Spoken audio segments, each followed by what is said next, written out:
Political vote bank की जरूरत हर किसी को है। लेकिन अभय जी, क्या इस फैक्ट को आप दरकिनार करेंगे कि जब ये 2014 में एनडीए की सरकार आई तो 1.9 ट्रिलियन डॉलर की इकोनॉमी थी, 10वीं अर्थव्यवस्था थे हम तब, आज हम 5वीं अर्थव्यवस्था हैं।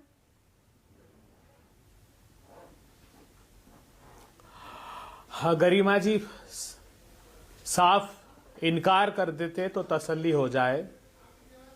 तेरे झूठे वादों पे रंजे सिवा होता है।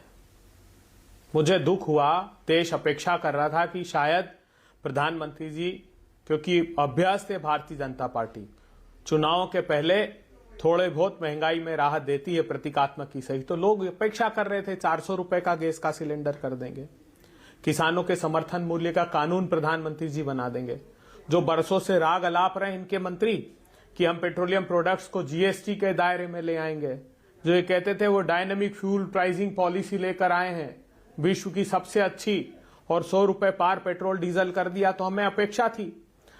आज दुख इस बात का हुआ कि इतना बड़ा झूठ देश की वित्त मंत्री ने सदन में बोला। 11.8 करोड़ लोगों को चुनौती देता हूं, किसान सम्मान निधि आज तक दी ही नहीं गई। उन्होंने कहा 11.8 करोड़ लोगों के खातों में किसान सम्मान निधि जा रही है। नहीं, वो घटती बढ़ती रहती है अभय जी, 8.5 करोड़ लोगों के खातों में जा रही है। हाँ, घटती बढ़ती रहती है वो। आज मैं चुनौती देता हूं, जो डेटा आज मैं चुनौती देता हूं, वित्त मंत्री जी ने जहां डेटा दिया है वो सिद्ध करके बताएं। लोकसभा में अभी तो जवाब दिया है इन्होंने, 2 करोड़ 29 लाख किसानों के नाम काट दिए उसमें से। हमको जो आप कह रही हैं debt to GDP ratio, IMF ने रिपोर्ट दी, हमारे पास एक मापदंड क्या है जिसके आधार पर देश को निर्धारित करना है, तो वो 13th फाइनेंस कमीशन ने गाइडलाइन दी थी कि डेट टू जीडीपी रेशो 25% होना चाहिए, और जो आप इंटरेस्ट पेमेंट कर रहे हैं कर्ज का, वो जीडीपी का 10% तक होना चाहिए। आज क्या हाल कर दिया आपने? हमको ये बदहाली बर्बादी क्यों हुई? देश का युवा अपेक्षा कर रहा था कि जो आपने रोजगार के अवसर सृजित करने की बात कही थी, तो शायद एमएसएमई की को एड्रेस करते हुए उस दिशा में प्रधानमंत्री जी कुछ लेकिन अबे तुम्हें मैं छोटा सा पॉलिटिकल सवाल भी पूछ लेती हूं आपसे। पूरी आप अगर 58 मिनट, अगर आपके सारे दावे सही हैं, मैंने तो 1.9 ट्रिलियन डॉलर की इकोनॉमी का जिक्र किया, अगर आपके सारे दावे ठीक हैं, उसके बावजूद बीजेपी सारे पॉलिटिकल बॉक्सेस को टिक करके सारे चुनाव जीतती है, दैट मीन्स कहीं फेलियर है कि आप पहुंचा नहीं पाते हैं ये चीजें। देखिए, लोकप्रियता और लोकहित में अंतर होता है।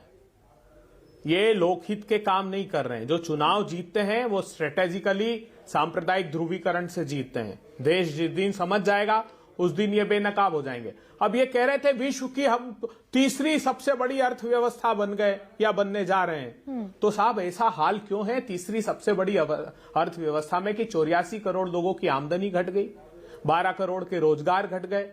ऑक्सफैम ये रिपोर्ट दे रहा है कि 5% लोगों के पास 60% आमदनी जा रही है। 1 लाख रुपए में आपने वो बहना का बता दिया कि लखपति बहना, ये बात छुपा ली कि धनपति जो भैया बनाए आपने, जिन 100 लोगों के पास 54 लाख करोड़ रुपए पहुंच गया, वो उस पर पर्दा डालने के लिए बात करते हैं धनपति। लेकिन आप भी मान रहे हैं, मैं पूछना चाहता हूं, आप ये मान एग्रीकल्चर इंफ्रास्ट्रक्चर फंड कि भाई लोकप्रियता और लोकहित, तो यानी कि आप मान रहे हैं कि लोकप्रिय है भारतीय जनता पार्टी की सरकार मौजूदा? अरे साहब, लोकप्रियता का मापदंड अलग है, सांप्रदायिक ध्रुवीकरण है। मैंने कहा उसमें कौन संदेह, अगर सरकार चुनकर आई है, लोगों ने चुना है, तो स्वाभाविक रूप से। लेकिन हाल क्यों किया ये ऐसा? क्योंकि 119 बिलियन डॉलर का इंपोर्ट चाइना से करने लगे। हमारा generalise system of preference America के साथ था। 1000 आइटम हम ड्यूटी फ्री एक्सपोर्ट करते थे अमेरिका को। प्रधानमंत्री जी जिस दिन ट्रंप से पहली बार गले लगे, उसने ये इसको समाप्त कर दिया। हर साल ये बयान देते कि नहीं हम रिवाइव करेंगे उसको, क्योंकि वो ट्रेड प्लस पार्टनर है हमारा। तो एक्सपोर्ट हमारी ग्रोथ इंजन का एक बहुत बड़ा हिस्सा है। और एमएसएमई कोलैप्स इसीलिए हुआ क्योंकि एमएसएमई का कंट्रीब्यूशन एक्सपोर्ट में 40% है, मैन्युफैक्चरिंग आउटपुट 45% है, और वो बैकबोन है इंडिया की। रोजगार इसीलिए तो लेबर फोर्स पार्टिसिपेशन रेट क्यों कम हो गया? जो 52% जितना बेरोजगार युवा है वो तो मैंने भी पढ़ा, 39% पर क्यों आ गया? मैंने पढ़ा उसको।